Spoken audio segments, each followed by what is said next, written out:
Hello good morning दोस्तों, मैं सदाब sir Sanskrit classes में आपका बहुत बहुत स्वागत करता हूं। देखिए, चतुर्थ पाठ संस्कृत साहित्य लेखिका ये पाठ है।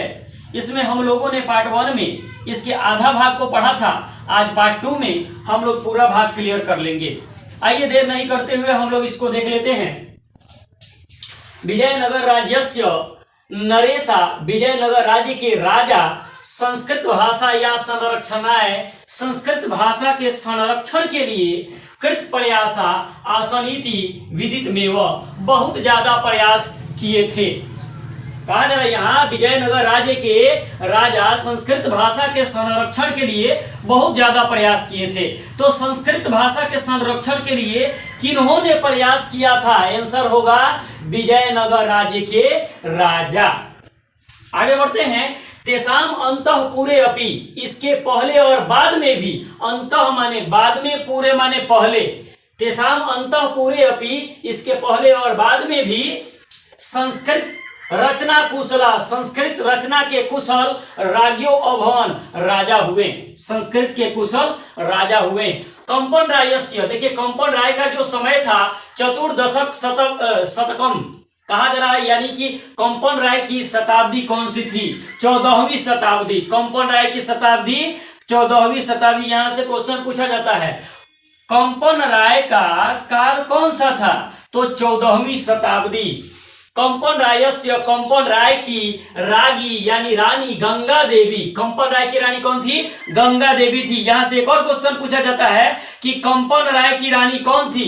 तो गंगा देवी थी। और गंगा देवी का काल कौन सा था? तो यही हो जाएगा 14वीं शताब्दी। गंगा देवी का काल कौन सा था?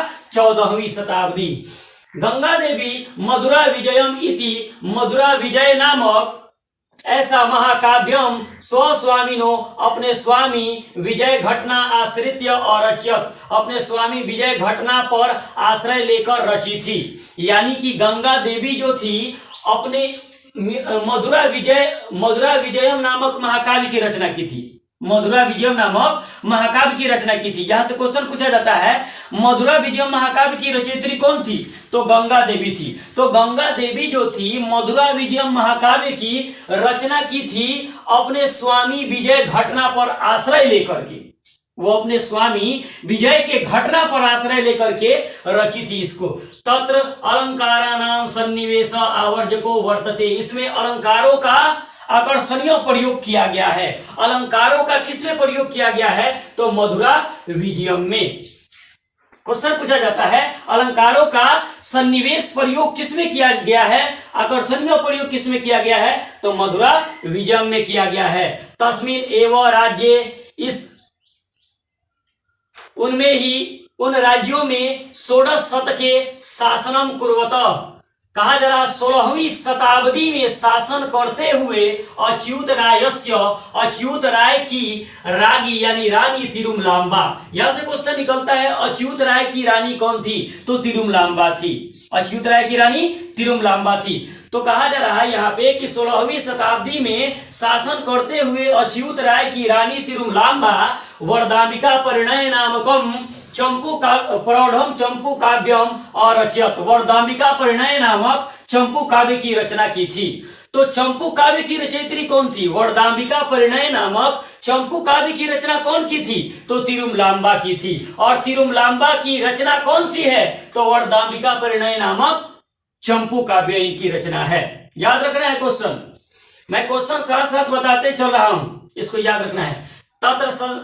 तत्र संस्कृत गद्य, उसमें वहां संस्कृत गद्य का छठा समस्त पदम अपि तत्रैव लभ्यते, समस्त पद वही मिलते हैं।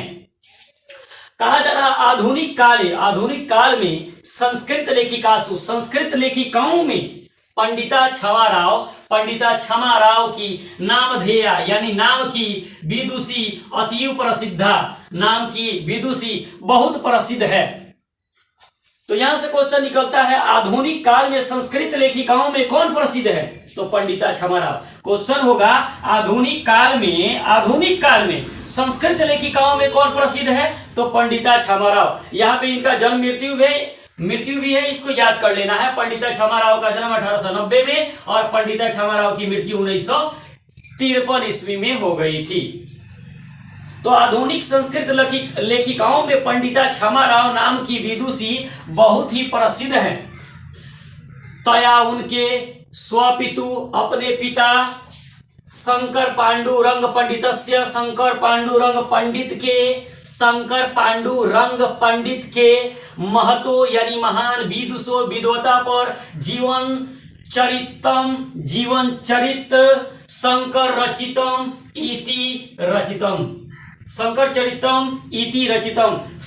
चरित्र ऐसे रचना की थी। यानी कि पंडिता क्षमाराव जो थी अपने पिता के विद्वता पर, पंडिता क्षमाराव के पिता कौन थे? शंकर पांडुरंग पंडिता क्षमाराव के पिता थे शंकर पांडुरंग पंडित।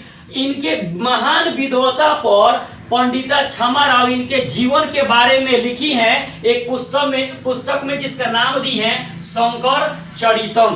तो शंकर चरितम किसकी रचना है? क्वेश्चन पूछा जाता है कि शंकर चरितम किसकी रचना है? याद रखना है पंडिता क्षमाराव की। और पंडिता क्षमाराव ये शंकर चरितम किसके जीवन पर लिखी है? तो शंकर पांडुरंग पंडित के। ये शंकर पांडुरंग पंडित पंडिता क्षमाराव के पिता थे जो बहुत बड़े विद्वान थे। गांधी दर्शन से प्रभावित होकर कौन? पंडिता क्षमाराव गांधी दर्शन से प्रभावित होकर वे सत्याग्रह गीता, मीरा लहरी, कथा मुक्तावली, विचित्र परिषद यात्रा, ग्राम ज्योति इत्यादि अनेकान गद्य पद्य ग्रंथान प्रणीतवती। कहा जा रहा है यहाँ पे कि गांधी दर्शन से प्रभावित होकर वे सत्याग्रह गीता, मीरा लहरी, कथा मुक्तावली, विचित्र परिषद यात्रा, ग्राम ज्योति अनेक गद्य और पद्य ग्रंथों की रचना की थी। पंडिता क्षमाराव जो थी वो गांधी दर्शन से प्रभावित हो गई थी और गांधी दर्शन से प्रभावित होकर के अनेक गद्य और पद्य ग्रंथों की रचना की थी। तो जैसे उनके पुस्तक का नाम है, रचना का नाम है सत्याग्रह गीता, मीरा लहरी, कथा मुक्तावली, विचित्र परिषद यात्रा, ग्राम ज्योति। इसका नाम याद रखना है।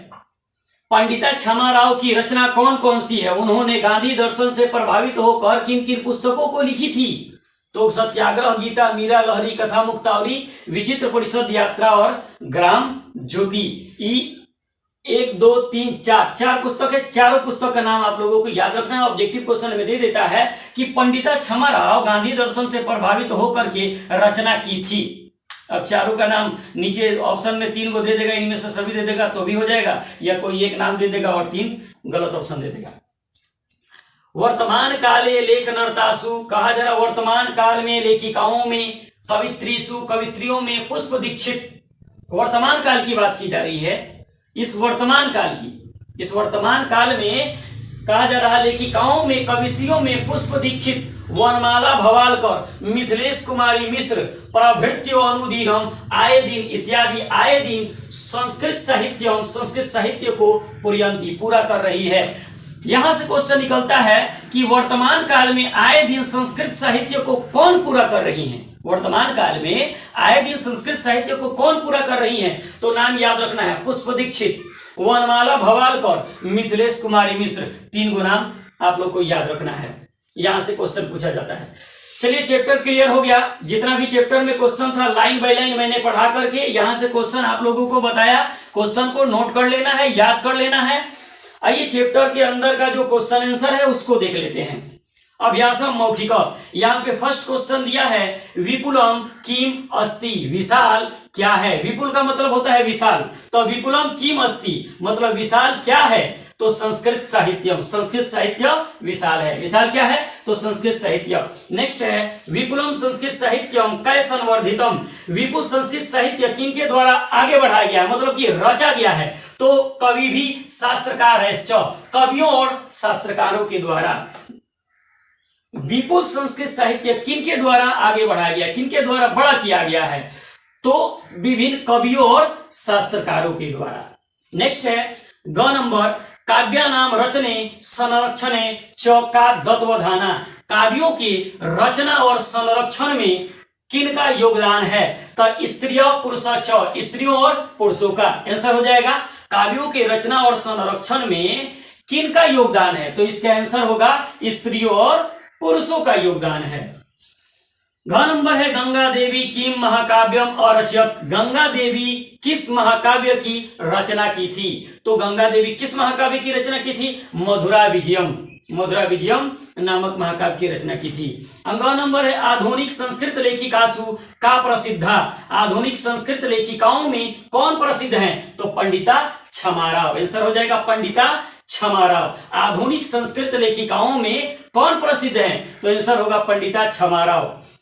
अभ्यास लिखित का देख लेते हैं हम लोग। लिखित का कौन नंबर क्वेश्चन है? कस्मिन युगे मंत्राणाम दर्शका न केवल ऋषि प्रयुक्त ऋषिका अपि सन्ति। कहा जा रहा किस युग में मंत्रों के रचने वाले न केवल ऋषि बल्कि ऋषिकाएं भी हैं? तो किस युग में? वैदिक युग में। वैदिक युग में मंत्रों को लिखने वाले केवल ऋषि ही नहीं थे बल्कि ऋषिकाएं भी थी।